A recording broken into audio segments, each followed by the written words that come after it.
همزمان با ختم اعتراضهای اخیر در ولسوالی‌های ارگو و درعیم ولایت بدخشان، تخریب کیسارهای کوکنار در این ولایت به شکل گسترده آغاز شده است.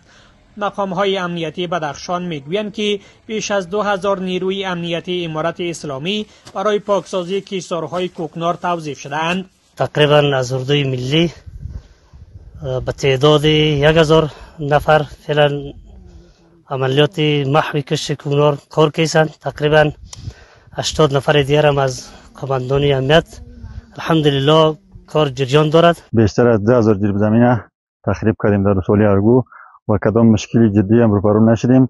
الحمدلله مردم محلی هم همکار ما از کدام مشکلی جدی نیست الحمدلله.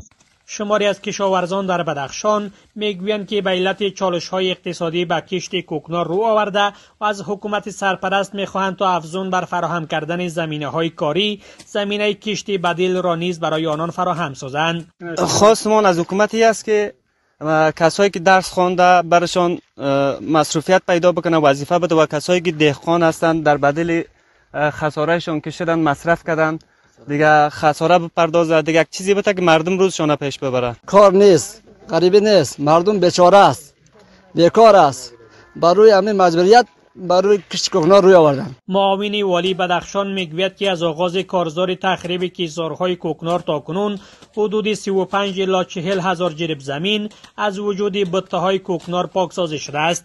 مجموعاً تقریبا 35000 الی 40000 جریب زمین در این ساحه کشت بهاری تخریب شده و کشت تیرامایی تخریب شده و کشت بهاری هم در حال تخریب است.